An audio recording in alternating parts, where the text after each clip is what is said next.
It's a beautiful Wednesday morning coming to you live from the Gambia Football Federation headquarters in Kanifing. This is your Football House updates with me, Amadou Oba, wherever you are. It's the 3rd of July 2024.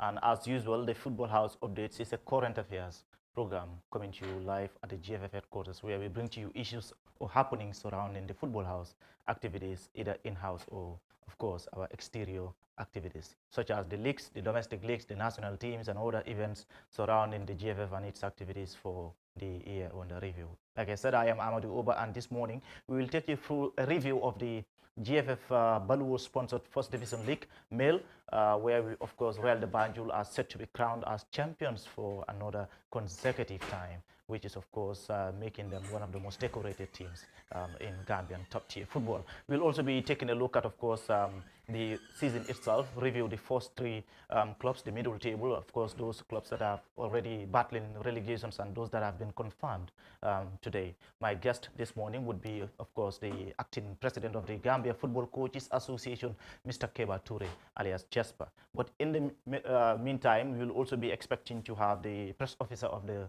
of Real de Banjul Football Club, Mr. Fode Jata, and as well we'll also be welcoming Mr. Fode Mane, who will be taking us through the Gambian transfers during the course of the window. These and much more coming ahead in the next 45 minutes. Once again, I am Amadou Oba. Coach, welcome to another episode. I know you are not a guest anymore, but you are a partner and a colleague in this show.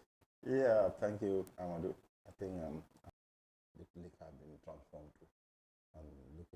We are always proud of having the executive team. Gambians can be proud of that 90% of our national team players are homegrown players, so which means these are built by our coaches at our local level.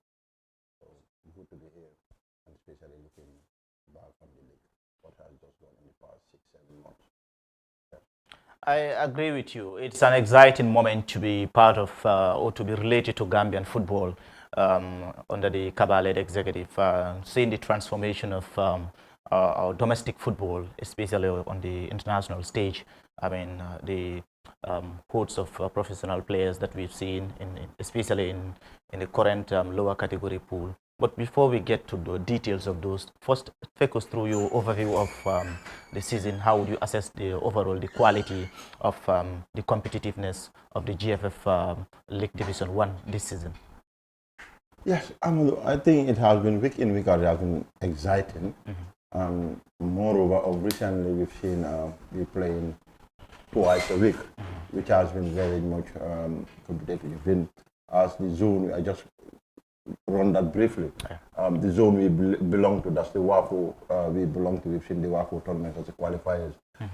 Games are played in every 24 hours. You rest a day and play again. So getting the league to that, I think that's something that's going to help the local boys much to prepare for those competitions. But coming back to the league proper, to be honest, we've seen football at another level. We've seen the league at another level. Not even talking of the prize money attached for the first time of last season, team going with $1 million after winning the championship, which was a dream in years back. But again, even though coaches or teams are yearning for more, basically coming down to the league, technically, you can see the organization and the setups of teams. It's a joy to watch the league, definitely. Looking how it always ends up. We've seen last season, we played up to the last minute to determine the champions. Okay, even though it was tough 4 weeks ago, when we are yet to decide who is to lead the table, who was leading the table, or who will finish on the top. We've seen Real de Banjul, we've seen Falcon, which have been very much constant in competing from last season. We've seen Team Rhino at a certain point in time. We've seen Fortune also coming. But the most the new revolution of the league, I think, goes to Steve Vico. Last season, we've seen them after a very bad start to the league. We've seen where they end up. This season, again, they struggle at some part of the league. But again, looking at the last 6 games of the league, where they are, going back to the table, you've seen they have been the only team that wins straight last 4 games coming to the end of the league. That gives them the 3rd position. Kudos to Arnan and his boys. I think they've worked very hard and need to be commended. But this also shows how the willing and the zeal the players are. Coming down to the overall, we've seen of recent before it was just used to be Real that sell out players. I said this before the beginning of the league that we're gonna expect or we're gonna see a very competitive league coming because now every young player knows when you perform, the doors are open for you to go to professional level. I think this makes the league very much and kudos to the federation for opening that environment. And come on, it is there. Perform, you are there. And again, we've seen on 20 last season what happened. 90% of the players has gone. They tried to build another team again, and we all agree that this is the core of the league. That's age is at the core of the league. So kudos to the coaches. They need to be commended. But again, another concern I just had concern going through the league because normal our league is 30 games. So which means total of 480 games has been played, or 479 way because you are yet to see a game that's that's the last game of the league. The goal scoring ratio is still below par. I think that's something coaches need to consider and work very hard on it. That was a slight improvement compared to last season because last season the highest team that scored was 40 goals. That was Brikama United that ended with fourth position. This time now we've seen Real scored 53 goals. But again, we've seen Sangwa at the bottom of the game that scored only 20 or 22 goals, which is very, very poor. This is an area people need to look at and try to improve. Much left on that. Very thorough assessment of the overall quality and, of course, competitiveness of the GFF Men's League Division 1 from you, Coach. And I'm sure that, yes, I agree with you. You look at the competitiveness compared to the last season. It is the familiar Real de Banjul Falcons vying for that top spot. We've seen the last season just barely a point, trailing by a point until the very last day of the season. Compared to this season, yes, Real de Banjul will be crowned officially on Friday with a match again that they're supposed to play. The team that is trailing them and the team that is, competing against them in the last season, that is Falcons on Friday. But we will come to the level of performance from the respective clubs, from the top three, the middle, and the relegating teams. But before we go to that, in your own perspective as a coach, as someone as an expert in the trade, give us some of the standout moments for you in the season or the matches from the league that you've watched this year and said, wow, Gambian football is reaching there gradually. I think, first of all, before going, I think Real need to be commended. It takes them a decade or plus before they get their first crown. That was last season. And again, from last season, we've seen them coming back. Because Real was a team that was known for trading. For the past 10 years, they always sell players at the mid of the season. The last time they won the league with Matara, that was 2014 season when Steve and the others left the soil. But again, Ahmad came back to the team. He was competing. Gamte, that was the first time Kafamane won the league. Almost 2 weeks before the league, 3 or 4 key players left for Europe. That hampered the team. So it has been rolling on that from year to year until last season. I think they now captured the formula. We've seen they're still selling players out, but they're still competing because that was the challenge they had in the previous years. So I think that need to be commended of them. At least they're producing that quality that can still strengthen up the team, because we always share this. Sorry for Arsenal fans when they always struggle at the end of the season because of the length of the squad. But we've seen Real now has a complete squad that can keep them in the league, competing while selling out players. We've seen Hirajang when he hit on the league. All of a sudden he was gone, 1 or 2 players has gone. But again, they were able to register another profile strikers that's continue banging goals for them.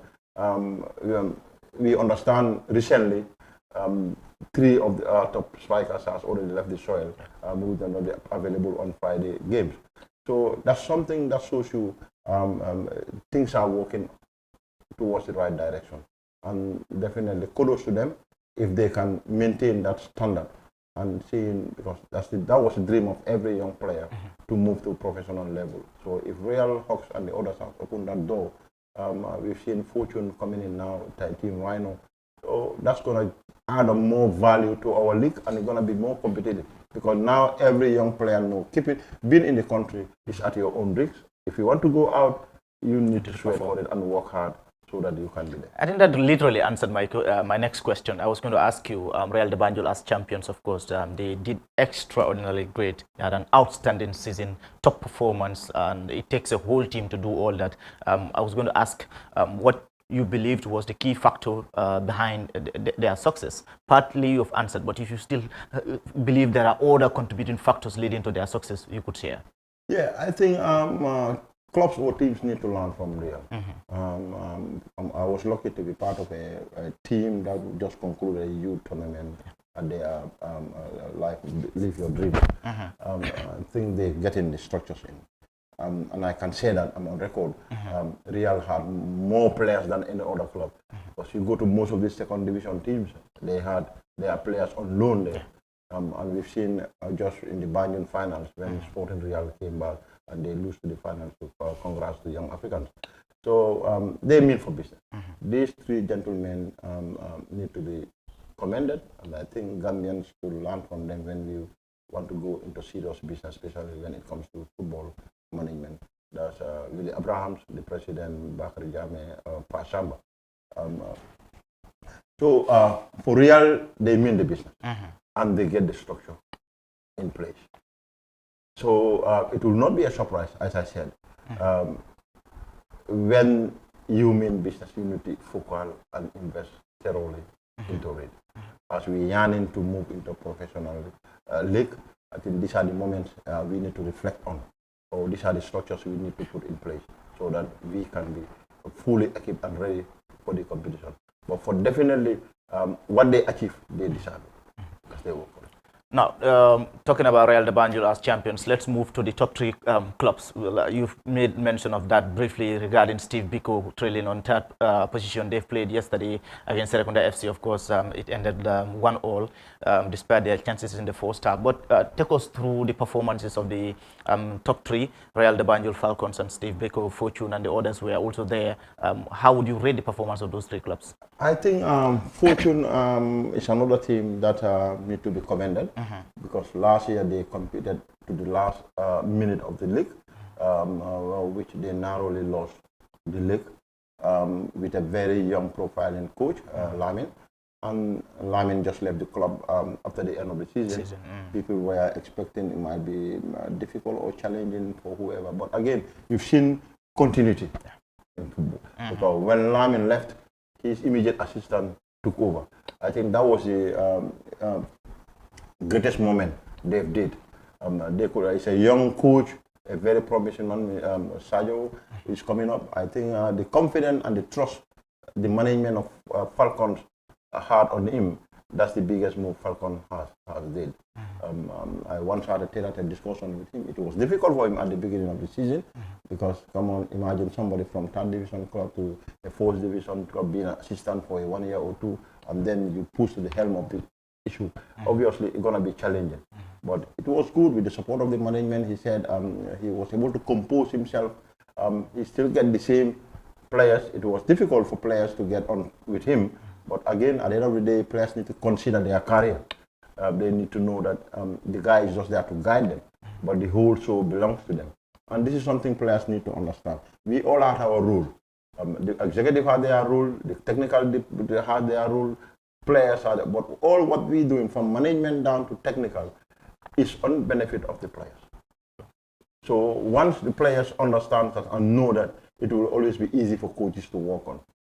And again, thanks to the boy for his confidence and taking his stand, he's able to maintain that fighting spirit in the team. I last watched them against Walidan in Bakau. That was a week ago. It was just amazing. You see these young talented players. I think there is no doubt Gambia is full of talent. No doubt. The teams that were promoted in the last season, TMT as champions, BST trailing, and then Bombarda, from the playoffs. How would you rate their performance this time around? Bombarda just escaped relegation. Yeah, that just reflect my call. We said, as locally they will say, play Gambia Benala. I always said this. No, they cannot be. There is quality in the first division. Thinking you just coming from the second division, coming to link with. Yes, we've seen teams from that division straight coming to second division and topping the league coming to fourth division straight. Yeah. But when you get to that fourth division, you know that you get to the real business. But as you said, Bombada nearly lost the whole show. But for Greater Tomorrow, I think that's another team people need to. BST and TMT. TMT, sorry, TMT. This was a team that qualified from Banjul coming through to the system, and again, there have been a lot of speculations around the team last season at this time of the year. But again, somebody need to come in the management for the composure and coming together to be bold enough. He's a young administrator. My advice to the team is let them stay and focus on the team, because the trend is there. We've seen him crisscrossing Africa and Europe, making the contact. And we've seen recently most of his players have been making to Europe. I think that's the most important thing. BST? BST, kudos to Steve. And I think the biggest mistake they made was departing with their coach at the mid of the season. Yeah. That was no reason on technical. Yes, one might say maybe the coach has been very close to him, but no, technically, we've seen it because they got a BST. What I was a witness to the contract. The project was a 3-year program. They weren't expected to play first division at that early part of it. But again, they came the first season, they were just promoted. So that shows the hard work of the coach. Whatever happens, with all due respect, I don't think that was idle. And this is something people need to be considered.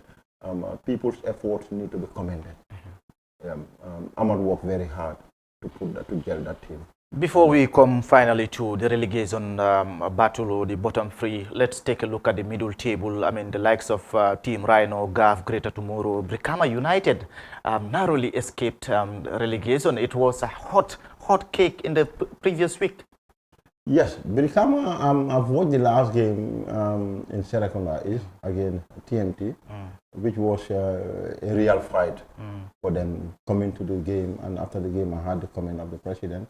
And congrats to him with his team for able to put that confidence and trust in the players and the young coach, that's Ture, for taking bold enough. But again, Brikama, I think they underestimating the team. The management need to be very much cautious and don't allow themselves to make them mistakes. We've seen Brikama producing one of the best coaches in the past years.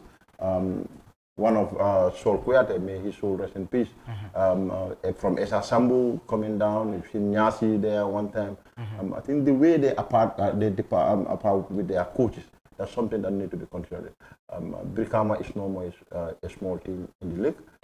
Whoever is going to be at the helm of the situation of the team need to be very much prepared and equipped. My advice to them: Brikama is a community team. That's a sample to our league.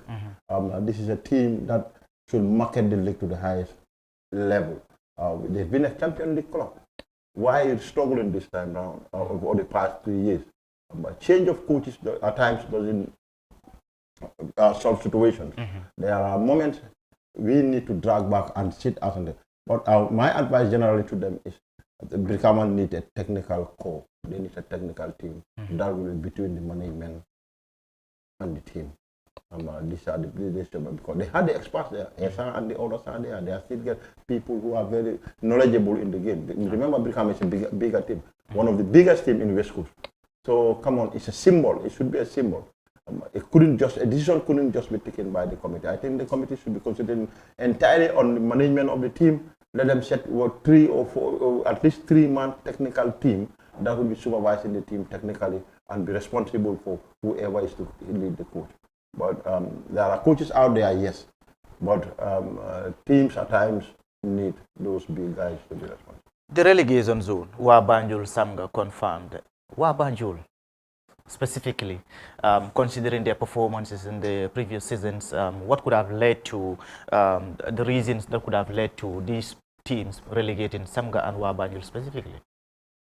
Samga, we go to Wabanjul. Wabanjul, I've been following them keenly. Remember, they are one of the teams I love watching, as you said, because they get one of the best inspiring players who is still unlucky to be called in the national team as their captain. That's the Holden player. He's somebody who understands the game, I would say, more than anybody who plays that role. He has always been the key and the base of the team. I love watching him, especially on the night games. You can see the team line and the organization. No matter his size, he was always on top of his games. But of what I understand from the team, since after the Christmas, the team really struggled. And the fact is, after making some researches or inquiries, I understand that. But Banjul will be there this Christmas feast. Festivities, come on, that's something we need to, or they need to check out. Because after Christmas, most teams even suffered on that. Training, parking of players, performance, everything was deteriorating. And it was unfortunate for the first time we've seen a problem with recovery. Exactly. So that's something, it still comes to managerial issue. That's something they need to go back and work on it. I still believe it's a very young team that can still bounce back and come back to the first division. Sanga? Sanga, yes. It wasn't a bad first round for them. But coming into the second round, whatever happened, also again, you sending a big coach out, or department with a coach, Alas is a big caliber. Alas has been a very instrumental person in that team, even not just technically, because I've interacted with him several times. But this is something, again, they need to consider. If you're sending somebody out, at least the replacement should be better than who is going out. That's something they need to check on. Harry has been going in and out.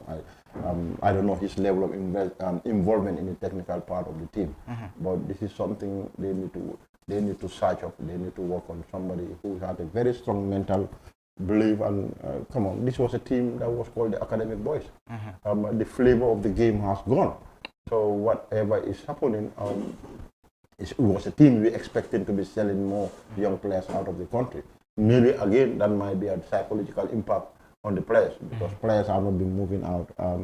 Obviously, and we haven't seen Sanga doing that big deal or business out of the country. When the expectation of players was come and play for them and had a European chance. Walidan, one of the most successful and decorated team, almost escaped relegation, expected to play in the playoffs. How would you assess their level of performances this season? I think in the last 5 games, they need to be commended. They did a very good job compared to how they started the league. Because at the first round, we were all expecting Walidan would have been gone down. But again, Fode has worked very hard with these young players. Understanding Walidan, since they came from that tour, Asian tour, whatever happens at managerial level, but I know I couldn't tell you exactly what. But looking at the situation, I think that's something management need to sit on and check properly, because it's not a team that should have gone to second division, obviously, because they've been there a couple of years back. I don't think when we talk of Gambian football, Walidan has been a household name. So whatever is going to take is going to be responsible of everybody attached to football to work on exactly what are the problems. We've seen clubs in Europe, when they fall in such situations, they call on their former players, they call on their former technicians, they sit over it, they mean business. I think it's high time we also start doing such. Walidan needs a thorough check-up and to know exactly where the problem lies, so that they can prepare. But still, they are not still out of it, because they're preparing for the playoffs, they're waiting for the playoff sport. Which I've seen very aggressive young elite coming up, BK Milan and others are expecting to be. So it's still tough. We still want to see them in the first division, but again, we have to wait for the next couple of days or weeks to see what will happen in the playoffs. Finally, let's take a look at, in your own perspective, in your own assessment of the teams, especially those that on the relegation, Sanga and of course Wa Banjul. What do you think they could do, in the second division in order to bounce back, because teams like Wa Banjul are known to be in the top tier? Amadou, generally football is a moment. All teams will have their moments. Even in a game of play, teams get their moments. During your moment, you need to capitalize on what you have. because if in Girola, the highest point scorer goes with the league. So when the chances are there, when the moment is there, well, teams need to capitalize on it. But definitely, Banjul, Samba, it's unfortunate. That's a competition somebody has to link with at the back. But I think overall, as I said, Banjul need to check that period to work immensely on that to see what will happen or what will change next season. Because going to that second division, I believe, is more competitive than the first division. Because you have only one focal point in second division is to be promoted. Every team there want to be promoted. At least you come to the second division, coaches will say, I'm here for the first time or the first, I just want to stabilize the team or stay for a while and see what will happen. Okay, the elite teams will try to compete to win the league. But for second division, the focal point is everybody want to play the elite league. So the winning mentality is very much high there. Whoever went there, if you don't concentrate much and work on certain logistics to make sure the team is intact, you would find yourself somewhere. You've made mention of the successes teams like or clubs like Real de Banjul have had and the impact it has in some other clubs or teams, and generally our domestic football, how organized they are, and coming to win this league. We've seen how competitive it was between them and Falcons in the previous season. Coming to this season, still trailing them. And again, next season, we hope to see an even more competitive encounters with the return of Hawks FC from the second division, and Heart FC as well. The regional clubs are also doing well. As a coach and a veteran and expert in domestic football specifically, how important do you think regional football is doing or contributing towards our domestic football? I think the biggest thing that could happen to our league is seeing Hearts coming to the first division. Yeah. I said this at the middle of the first round when people are doubting. I said, why not? They come. And I even had some word with the president some time back that the happiest moment or the biggest achievement the federation or the administration could have achieved is seeing Hearts in that first division. Because we've been second division played in the provinces. But for the first division struggling to go to Jara Soma, come on, that's a dream coming true. Because we said football will be played in the crisscross of the country. Yeah. So if we can go far to Soma, a team from Soma, I think they're going to be the biggest opponent in our league. But again, you've seen them. I've watched them in Jara Soma. I've watched them in Bakau. Going to Jara Soma, you see the formula Hearts got. That really shows how international clubs perform, how they did. You've seen the likes of the Premiership when home games have been honored. And you see Hearts, they've won almost 90% of their home games. They don't care what will happen when they go out of Jara Soma. But they make sure when you are in Jara, you pay the price. And I think that has been the biggest achievement, whoever is behind. Kudos to their coach. And remember, this is a young lad on launching somebody. If he can achieve that at that level, we need to. That bring back to the challenge we had at the coach association or at the technical department. That's coach education, which we are requesting or pushing onto the federation. The promises are high, but we definitely want to see that happen because we've seen the inspiration. This is a coach, if somebody stood by him and gave him the necessary requirement, who know tell it can be the next Libo Jones, it can be anybody in this country.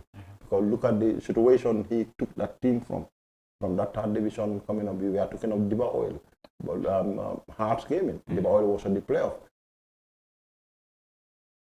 Need the maximum points to be in the second, in the fourth division, and I think in ensuring that they give us a very competitive season, a season which is full of almost at relegation table position, coming up to surviving it, and we've also coming to maneuver and ensure that they are supreme there for another consecutive season. It shows the quality.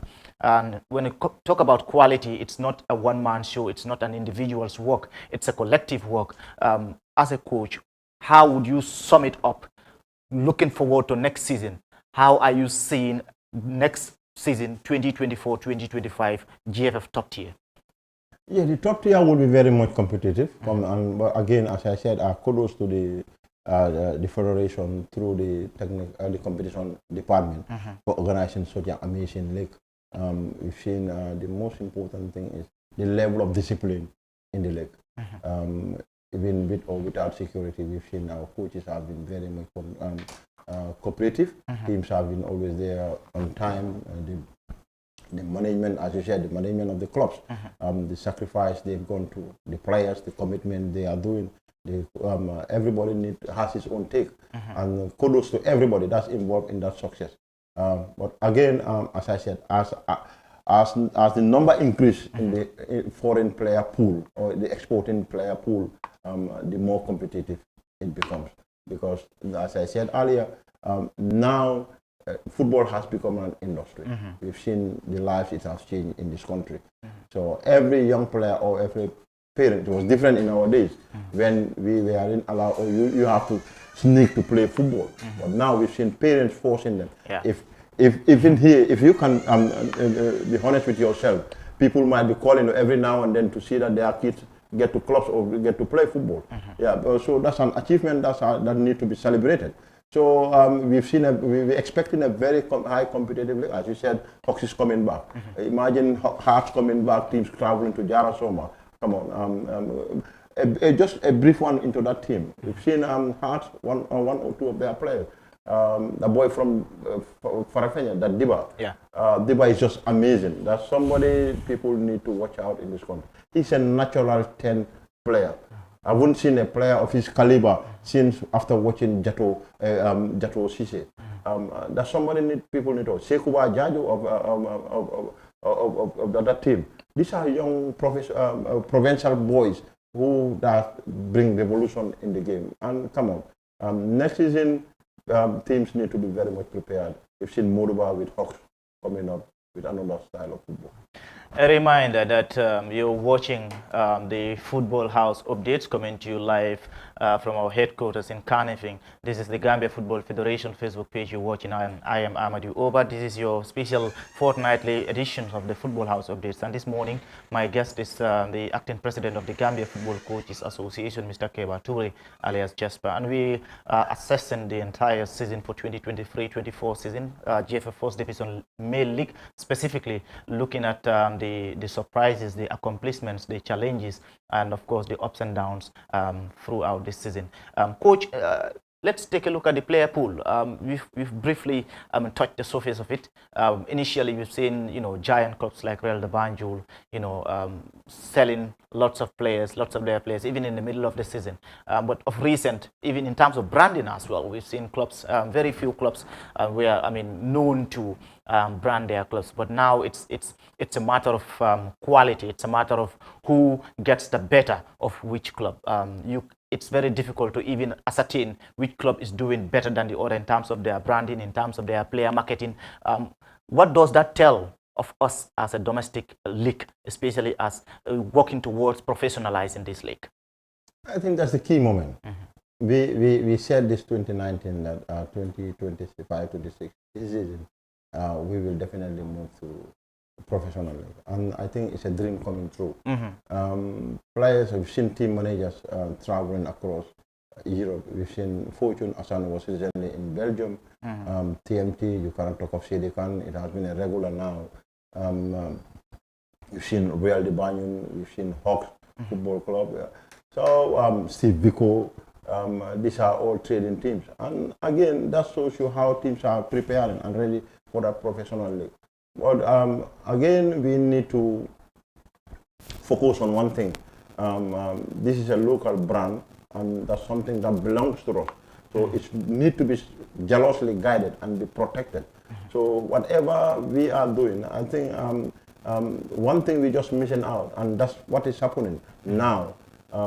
Players are from our lower league or our amateur league going straight to Europe signing contracts.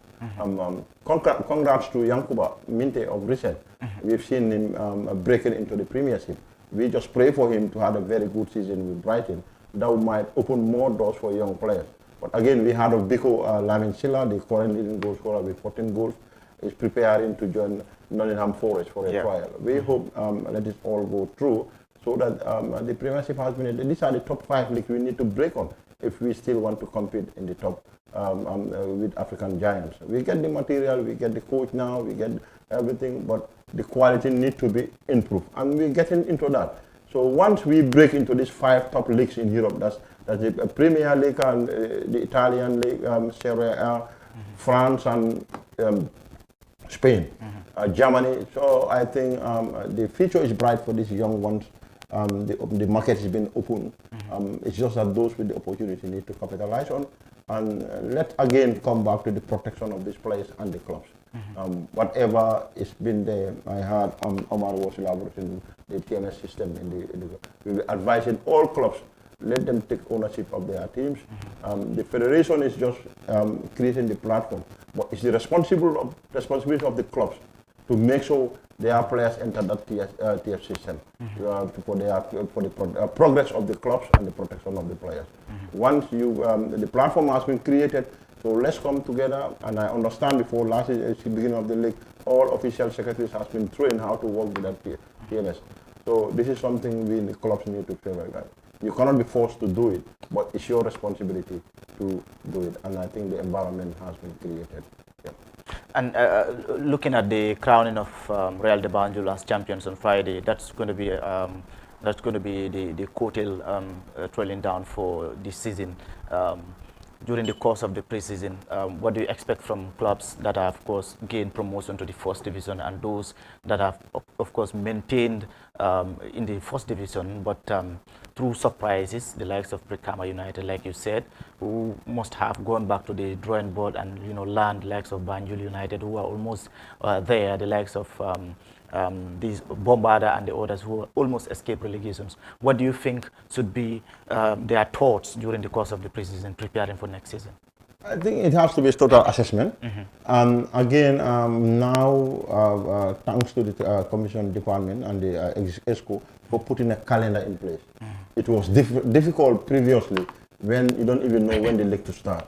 You have to wait on the communication. At times you train, they will say, you have trained for 2 months, I have trained for 3 weeks. Basically, we all know very soon European clubs will be going back for their preseason because August is just at the next door. So at least here we know that November our league will kickstart. I think very soon the list will be out for players that are not been possibly to play or are not allowed to play the league, which certain numbers games has been given out. This is something we need to respect. It's going to help the coaches and the technicians to prepare their teams earlier on. November the league starts. We said preseason in 6 weeks prior to start of the league. Let's start the preparation earlier and work on a team. You cannot win a battle on a battle day. So this is something we need to put in place. We've seen Real de Banjul, we've seen Fortune, the year they won the league, they had the most early preparation than any other team, and they worked immensely towards that. Coming back to Real de Banjul, we've seen last season before last, when they started their preseason. So if anybody wanted to compete as any of those teams, you need to prepare yourself financially, mentally, physically. Let's put our teams together. There's a team that played today, and football is continuity. Somebody might have flew this season.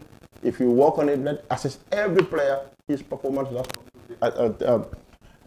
as statistics of every team. Every player should be monitored. Your weakness and your strength and what has been with you. At times, this is a holiday time. Let's visit our players. Let's talk to our players. Let's know their concerns. We need to know how these people are living. We need to know the situation the families are. That will help out for any coach or any management to build a better team tomorrow. Because come on, there are players, they play in football, but seeing them in their houses, mentally they are not definitely prepared.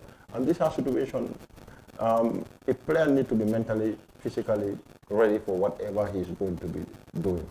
So let's use the off-season to visit our players. Let's talk about it. Clubs need to be intact, team need to be intact. We are lucky nowadays, we get this WhatsApp group, every club has this WhatsApp group. And players need to be honest to their coaches, their technical management. Let's explain ourselves, let's address our situations. Let's make an early calendar for a return for training. And make sure we have not been seen, we've seen clubs, maybe they are very much powerful than us. It's even good for clubs to go for international campaign preseason, where you come to your players to get the best out of them. These are moments that need to be created. So kudos to them, and let us technicians continue charging the best of their players. But again, let them assess their players compared to their last season performance before getting into the new season. Coach, now let's take a look at, of course, this season has been a season with mixed feelings. At a point when a lot of young people lost their lives through the Mediterranean Sea, seeking for greener pasture. We've mourned a lot of young people, of course, through the Parkway journey, and you know, it has affected some clubs as well. My mind would reflect to one of someone that was so close and dear to me, Moses. I think the Gambia Ports Authority player. He's been someone that really I've shared a bed with during the course of the under-20. So I just cite reference to him, but him and a lot of other colleagues have, of course, lost their lives this season during the course of this football. Where do you see this season with all the odds such as this coming to this point? How do you think we can do as a stakeholder, as a federation, as government, as people, to ensure that young people are sticking to football based on what we have and playing the game? I think for Mohis, there's somebody I know personally too. It's a big loss, not just as a player. Remember one of the clubs I live near, that's Juventus. Yeah. He has done a very good job with Juventus as a technician in the Nawetan. So that was a great one, great loss, definitely for the entire footballing family. May his soul rest in perfect peace. Yes, you're right. Football is supposed to be a life-changing avenue. The lucky ones would be, but my appeal would be to the players, let them be patient. Not, as the Mandinkas would say, even in England, not all academic boys make to the Premiership. The very few will escape, the very few will be there. But let's accept our situation and work towards it. But again, coming to club owners, the federation, I think these are the reasons why the federation is pushing to move to professionalism. Whatever is holding it up there, I think need to be fast-tracked. At least one time watch Senegalese sports journalists or football on TV when they strike that as far as players are not receiving that enough money to give fees, money to buy the backup rights, to do their responsibilities at home, it will be very much difficult to keep them into the game. We've seen Samuel Eto'o in Cameroon when he just came in. Government, ministerial, they're doing their best, but they need to work very much hard towards football. But football is the biggest employment now in this country, comparing from 3rd division to 4th division. Once the avenue is there, the platform is being created. It's not just the elite. Let's create an environment where players can go home with money. But some of these players always are at the detriment of their coaches or their club president. Okay. How many of these teams are paying coaches or players year round? If you talk of Real, Hawks, Ports, industrial, these big clubs, the rest out of 34 clubs, you're talking of 6, 7, 8 clubs. Where are the rest? After registration of every 40 or more personnel in the team. I think that's an area the federation need to work together with the other stakeholders, especially government. That's an area, whatever they're doing, they need to fast track it and make sure we move to that professional league where there'll be a standard scale or standard salary for all coaches or everybody involved in the game. I understand Real Hawks, they paid even in the off-season. I've seen Real paying even supporters. So that's a good plus for them. I think clubs need to emulate. And let us all know that football is no more an individual show. It cannot be fun from the pocket. It's an industry now. It's a company-based thing now. Let's invite partners. Let's people come in. Let's Gambian try to invest on football. That's a return whenever you invest properly in the game. And thanks to the new owners of the clubs, that Global coming up with Unit Global. We've seen Dodge Lion, Das Kemo, and the partners. These are moments we're looking up to, and these are things we expecting to get in. As far as Amadou, players are not getting what they're supposed to get, we will not. But another thing, let me just add on that the most important thing, that's the push that's a drug thing into the game. I think this is something we should all join hands and make it. I've seen young people on the social media making a very significant campaign. This is something we should truly come together as a nation and fight it out, because it's killing. And the ratio is getting very high, and this is attacking our young players. Though we haven't heard of anything seen yet on the young players, but again, nobody knows where it ends up. So these are moments we need to concentrate on, focus on, and try to help our players at all costs, because it all comes down to living situation. Thank you. When our living situations are good, the game will definitely survive. Thank you so much. This is actually what happens when you invite a veteran and, you know, an advocate of football. And he's, of course, he's been a partner, a colleague, and you know, a stakeholder in this show. Special thanks to you, Mr. Keba Toure, Jasper, for joining us once again. Even at the middle of the night, once we make a call, just even by a simple text message, you would always answer to this clarion call. So thank you, and we acknowledge and appreciate you in keeping us company throughout the entire season, coming to this end. I remember since during the course of the season, in my days in Egypt, Ibrahim and Mariam would call me, you know, to give more updates regarding under 20, and Keba Toure would still be in the studio to, keep them company as far as the season is concerned. So thank you so much, Jasper, for coming. Next, we will, of course, be talking about the biggest day in Gambian football season for the GFF Men's Top Division League. That is the coronation of champions Royal de Banjul with Fode Jata, the press officer. And of course, Fode Man is also on the line to talk about Gambian transfers. This and much more coming ahead in the next 2 minutes. We'll take a short break. Thank you.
Hello and welcome back after that short break. We are live at the Gambia Football Federation headquarters in Kanifing, and this is your Football House update wherever you are watching us from. I am your host, Amadi Oba. Special thanks to my co-hosts, of course, Ibrahim Suare and Mariama Bojang, who've been nailing this platform throughout the entire season, keeping you in company. Now, to our next segment, an exciting moment as Real de Banjul awaits to be crowned champions of the 2023-2024 GFF top tier season men's league, and I am here accompanied by the press officer for Real de Banjul, who is a champion, by the way. Congratulations, Papisco Fodejata. It's great to have you. Thank you very much, Amadou.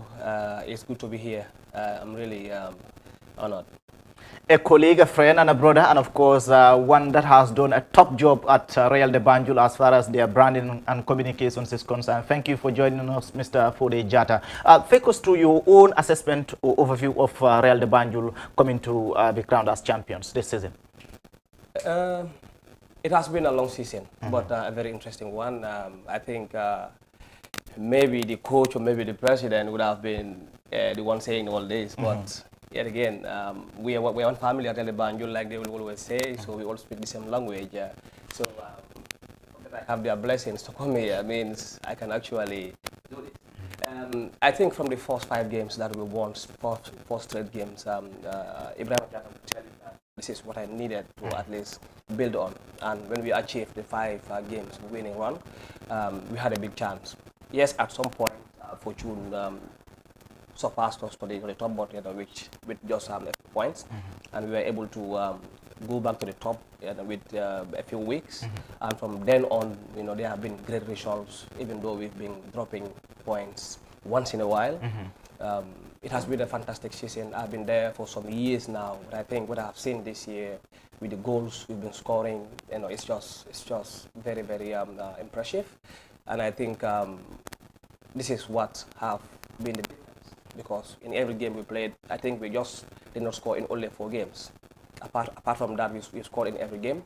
We lost just 4 games. We've won 20 games out of 29 because we had to play Falcons in the last game. And we've scored about 53 goals. Exactly 53 goals we scored. So you can see, if you look at the other clubs, like for instance, the top scorer came from another club. If you look at the Banjul, the shared goals in the team also counted. So in the end, the team performance is what gave us the victory. But again, the support that the management gave Real de Banjul is just massive, and it's always there to count. And I was just about to ask that, fortunately, what has been the coaching and of course the management support? How did it impact you towards the success of the team? Like I said, it's massive.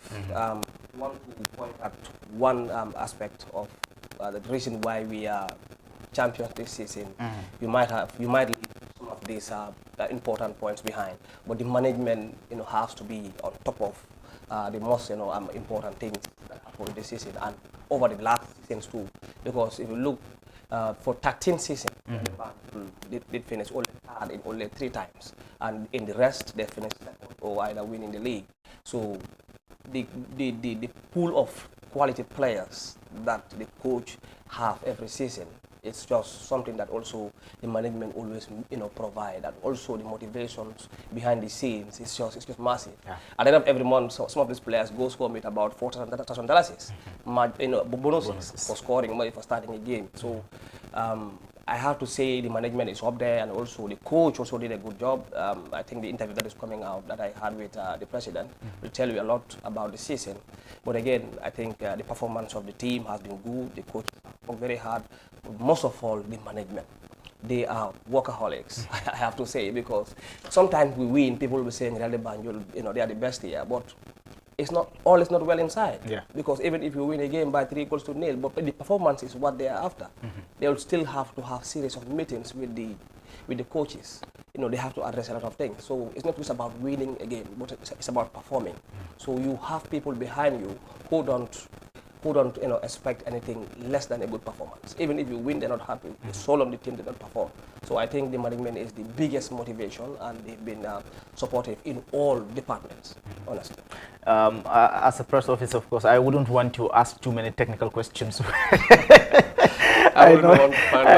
I know, and so I would be very fair to you. Yeah. But on a personal note, take us through one of few of your most memorable matches that as a PR, as an officer, you've seated there and said, wow, yes, tonight is one of those big nights or big moments for you.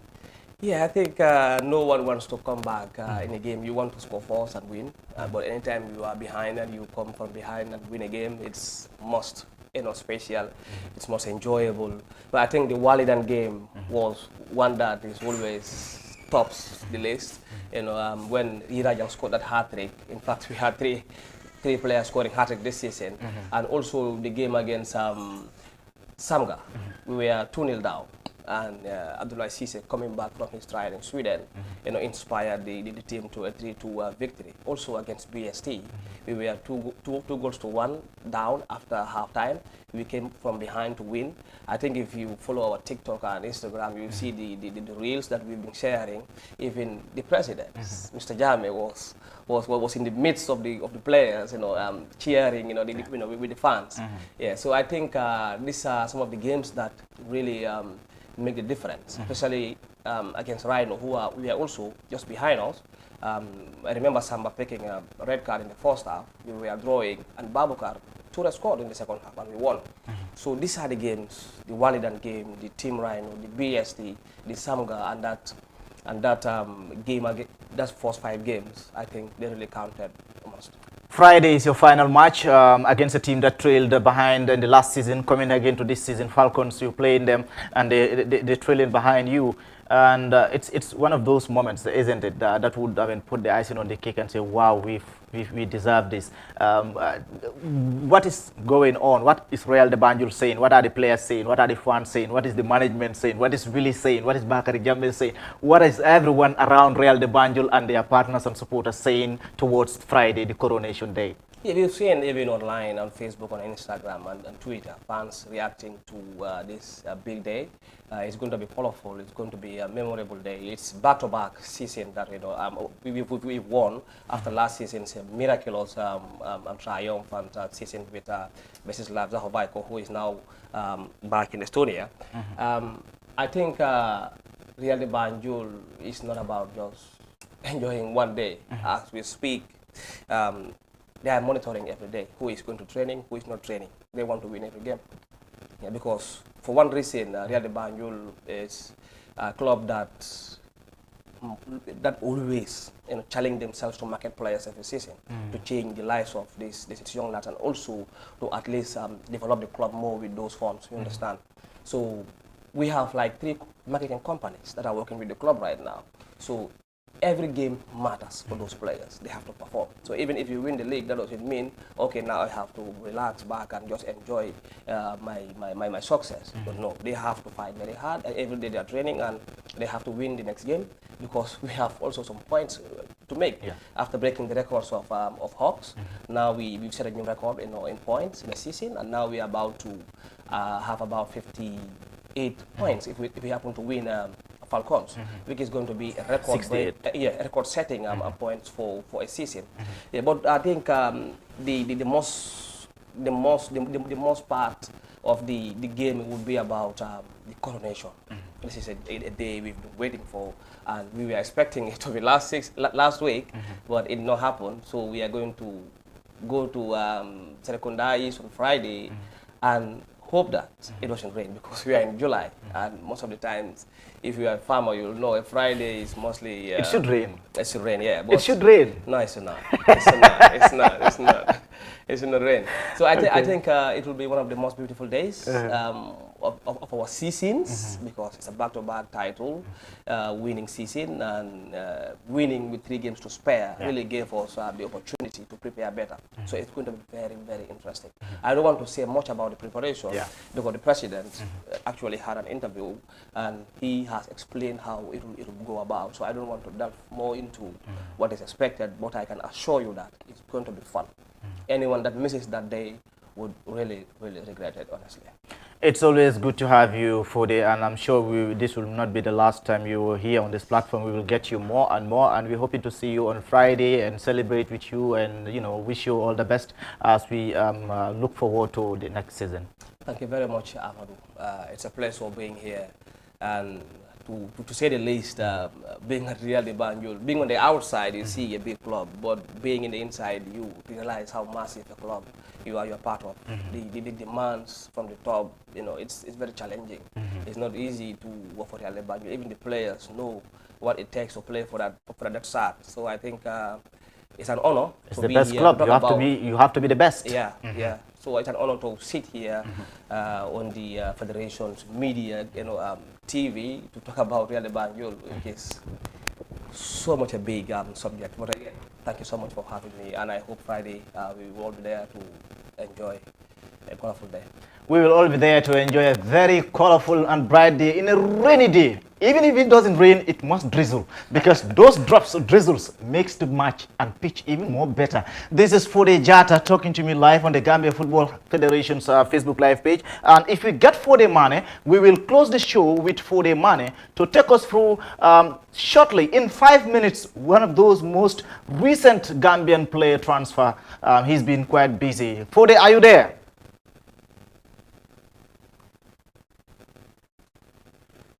We're trying to get Fode Mane, who is of course a freelancer and partly also, I mean, writes for the Alcamba Times in the sports segment. Fode Mane is in Basse currently. We're trying to get him through to keep us company as far as the transfers are concerned. Of recent, we've seen, of course, Fatou Kante to Valencia, Yankuba Minte to Brighton. Becoming the most expensive Gambian footballer. Wow, what a time to celebrate, what a time to be part of these amazing moments in Gambian football. Mr. Fode, seems we're getting some technical issues. Omar, are we good? Mr. Fode?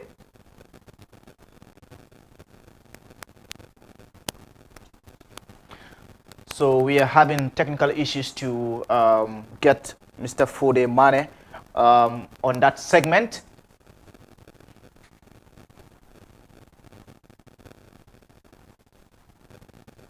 Mr. Fode Mane?